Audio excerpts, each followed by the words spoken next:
নারায়ণগঞ্জ সরকারি মহিলা কলেজের প্রিয় শিক্ষার্থীরা, যারা অর্থনীতি, সমাজকর্ম এবং হিসাব বিজ্ঞানে অনার্স দ্বিতীয় বর্ষে পড়ছো, তোমাদের সবারই কম্পিউটার ও তথ্য প্রযুক্তি বিষয়টি রয়েছে।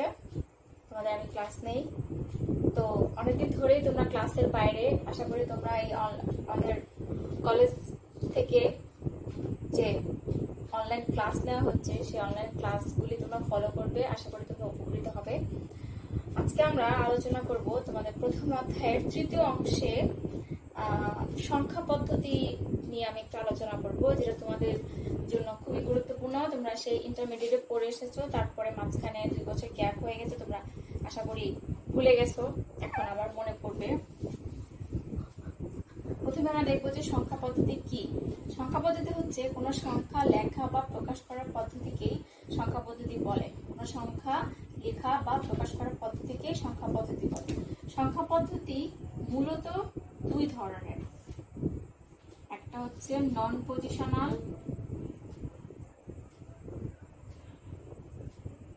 আর একটা হচ্ছে পজিশনাল। এখন আসো নন পজিশনাল সংখ্যা পদ্ধতি কি আর পজিশনাল সংখ্যা পদ্ধতি কি। নন পজিশনাল সংখ্যা পদ্ধতি হচ্ছে সেই সংখ্যা পদ্ধতি যে সংখ্যা পদ্ধতি পূর্বে প্রচলিত ছিল, যার নিজের কোনো স্থানীয় মান নেই, ভিত্তি নেই, যে অন্যের উপর নির্ভরশীল, তাকে বলা হয় নন পজিশনাল সংখ্যা পদ্ধতি। যেমন হায়ারোগ্লিফিক্স সংখ্যা পদ্ধতি, যেটাকে বলা হয় নন পজিশনাল। তার আগে কিন্তু সংখ্যা লেখা হইতো রোমান অক্ষরের সাথে একটা এ যুক্ত হইতো, যেখানে এর কোনো অর্থ ছিল না, অথবা আমরা এরকম লিখতাম। তখন যারা নন পজিশনাল সংখ্যা পদ্ধতি ব্যবহার করে তারা এরকম লিখতো যে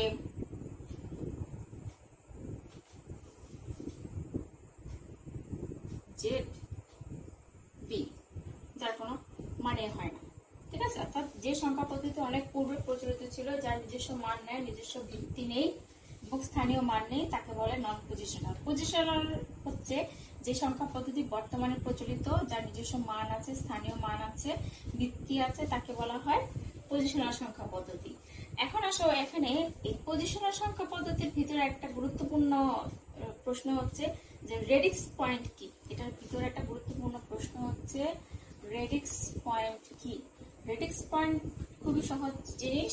যেমন ধরো, যদি আমি এরকম লিখি যে 576.12, এই যে দশমিকটা দেওয়া হয়েছে মাঝখানে, এই দশমিকটাকেই পজিশনাল সংখ্যা পদ্ধতিতে বলা হয় রেডিক্স পয়েন্ট। এটাই হচ্ছে পজিশনাল সংখ্যা পদ্ধতিতে দশমিকটাকে বলা হয় রেডিক্স পয়েন্ট। এরপর আসলে পজিশনাল সংখ্যা পদ্ধতি প্রকার হলো। পজিশনাল সংখ্যা পদ্ধতি হচ্ছে মূলত 4 ধরনের। একটা হচ্ছে দশমিক বা ডেসিমাল, এরপর হচ্ছে বাইনারি, এরপর হচ্ছে অক্টাল, এরপর হচ্ছে হেক্সাডেসিমাল।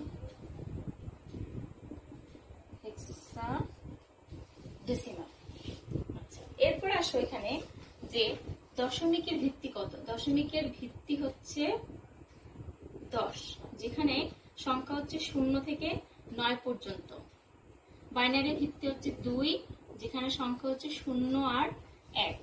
অক্টালের ভিত্তি হচ্ছে 8, যেখানে সংখ্যা হচ্ছে 0 থেকে 7 পর্যন্ত। হেক্সাডেসিমাল ভিত্তি হচ্ছে 16, যেখানে সংখ্যা হচ্ছে 0 থেকে 9 এবং এ থেকে 1 পর্যন্ত, যেখানে এ মানে হচ্ছে 10, বি মানে হচ্ছে 11, সি মানে হচ্ছে 12, ডি মানে হচ্ছে 13, ই মানে হচ্ছে 14, এফ মানে হচ্ছে 15।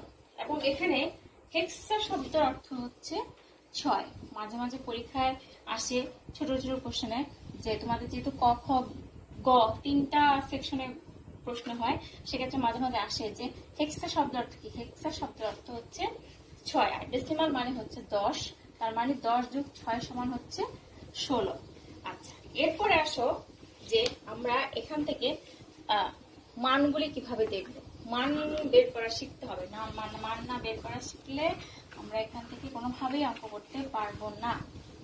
যেমন ধরো, আমি যদি এখানে দেখাই যে দশমিক,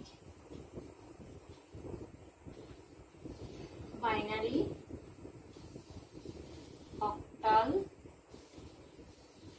এরপর হচ্ছে হেক্সাডেসিমাল।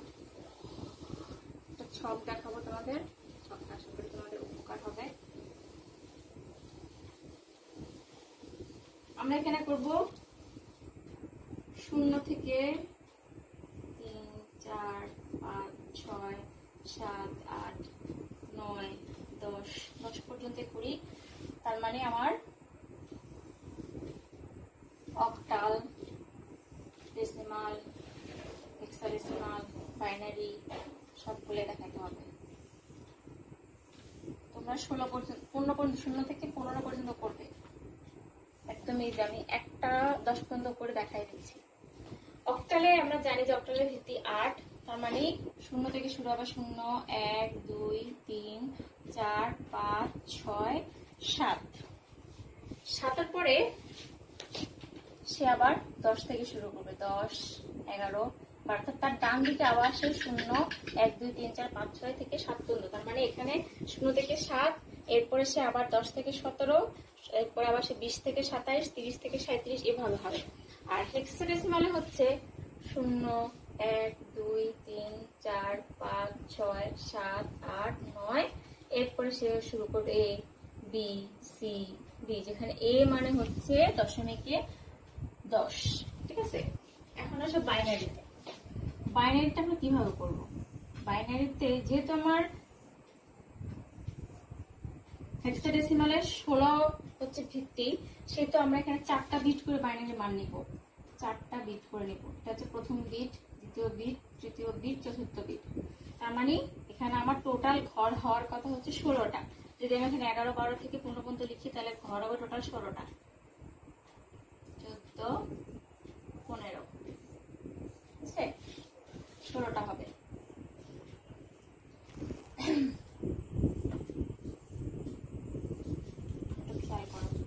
তার মানে এখানে এই ঘরগুলো ফিল আপ করার ক্ষেত্রে সবচেয়ে সহজ নিয়মটা হবে এরকম, যে যেহেতু আমার এখানে 0 থেকে 15 পর্যন্ত টোটাল ঘর হচ্ছে 16টা, প্রথম বিটে আমি এই 16 অর্ধেক নেব। 16 অর্ধেক হচ্ছে 8, 8টা 0, 8টা 1, 6 7 8, 2 3 4 5 6 7 8, এরপর 4টা 0, 4টা 1,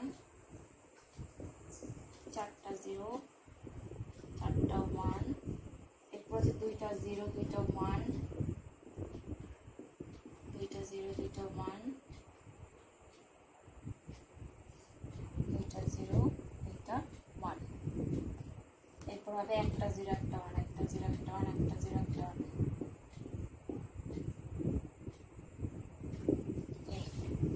এখন এই ছকটার ক্ষেত্রে বলার নিয়ম হচ্ছে, যখন আমি অক্টালে মান বলবো, আমি জানি অক্টালে ভিত্তি হচ্ছে 8, তার মানে আমাকে অক্টালে মান বলতে হবে 3 বিট করে।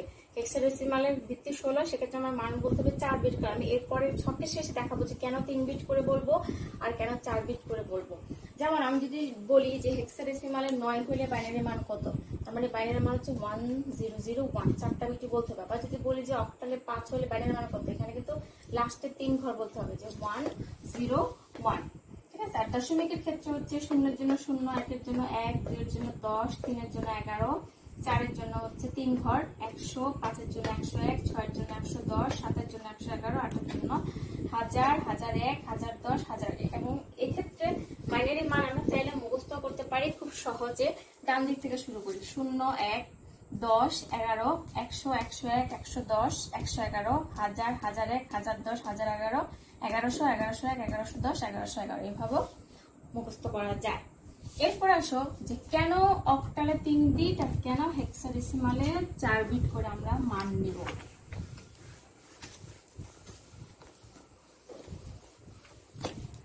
আচ্ছা, প্রথমে 2 টু দি পাওয়ার n এর সূত্র ফলো করে হচ্ছে আমাদের এই 4টা সংখ্যা পদ্ধতির মান বের করা হয়। 2 টু দি পাওয়ার n এর সূত্রে হচ্ছে n এর মান যদি প্রথমে 0 হয়, তার মানে 2 টু দি পাওয়ার 0 সমান হচ্ছে 1।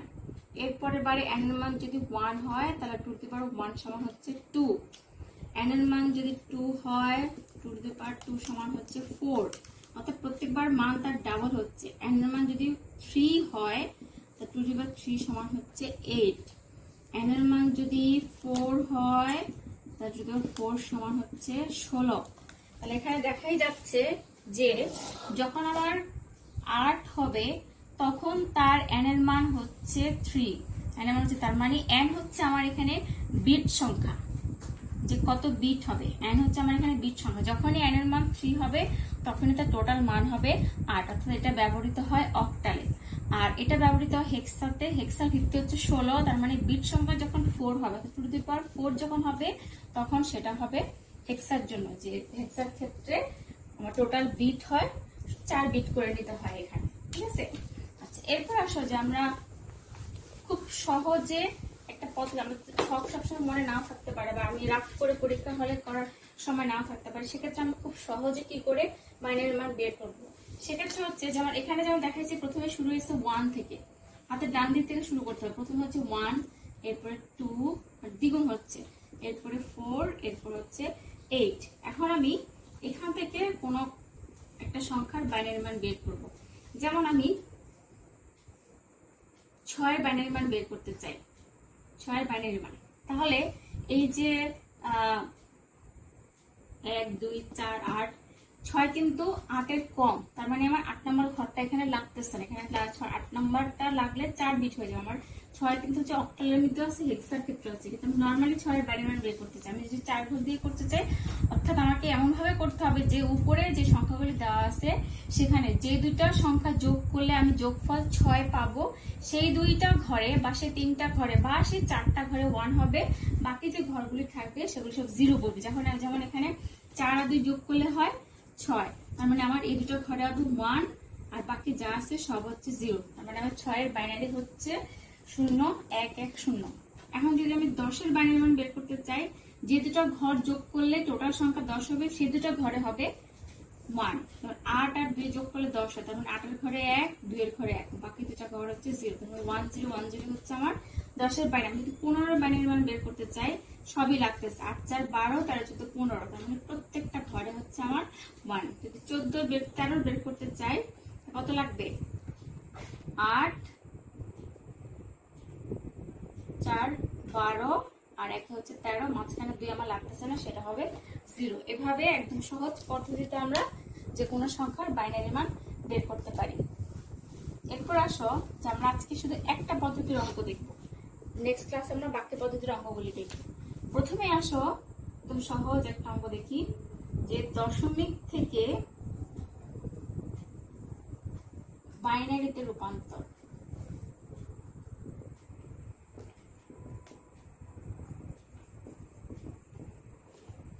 দশমিক থেকে বাইনারিতে রূপান্তর করতে হবে কিভাবে? হ্যাঁ, প্রশ্নটা এরকম করে লেখা নাও থাকতে পারে, এইভাবে থাকতে পারে যে যেমন ধরো আমি দিলাম যে 39 দশমিক ব্র্যাকেটে পারে 10, ব্র্যাকেটে পারে 10 দেখলেই বুঝতে হবে যে এই অঙ্কটা দশমিকে দেওয়া আছে, এবং এখানে ব্র্যাকেটে পারে 2 থাকলে বুঝতে হবে যে এখানে সে বাইনারিতে রূপান্তর করতে বলছে। সেক্ষেত্রে এই 39.50 এখানে এই 39টাকে বলা হয় পূর্ণ সংখ্যা, 50টাকে বলা হয় ভগ্নাংশ সংখ্যা।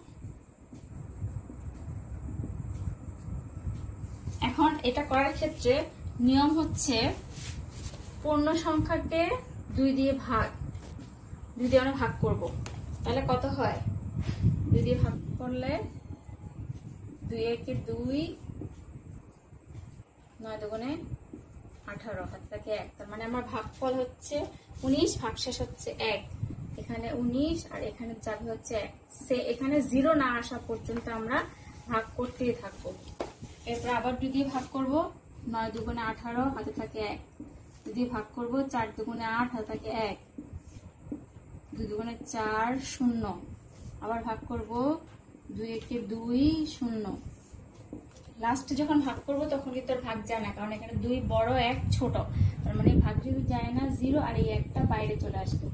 এখন আসো পূর্ণ সংখ্যার ক্ষেত্রে মান লিখতে হয় নিচ থেকে উপরের দিকে, অর্থাৎ এখানে মানটা হচ্ছে 1 0 0 1 1 1, ঠিক আছে। এরপর আসো ভগ্নাংশের ক্ষেত্রে আমরা কি করব? ভগ্নাংশের ক্ষেত্রে হচ্ছে আমরা 2 দিয়ে গুণ করব।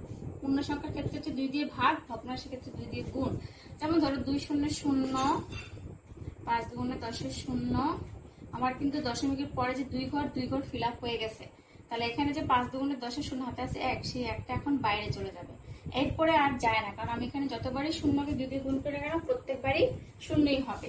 আর এক্ষেত্রে অ্যান্সার লিখতে উপর থেকে নিচের দিকে, যেহেতু এটা ভগ্নাংশের সংখ্যা সেক্ষেত্রে অ্যান্সার হচ্ছে 0.1। তার মানে পুরো অঙ্কটার অ্যান্সার হচ্ছে, সুতরাং 39.50 হচ্ছে 100,111.1। এই হচ্ছে পুরো অঙ্কটার অ্যান্সার। এই নিয়মের বইয়ে যতগুলো অঙ্ক আছে প্রত্যেকটা অঙ্ক বাসায় প্র্যাকটিস করবে। আমরা নেক্সট ক্লাসে এই রূপান্তরে আরো 7টা ভাগ আছে, নেক্সট ক্লাসে আমরা সেগুলো নিয়ে আলোচনা করব। তোমরা ভিডিও ক্লাসগুলি অবশ্যই ফলো করবে। সবাইকে অনেক ধন্যবাদ।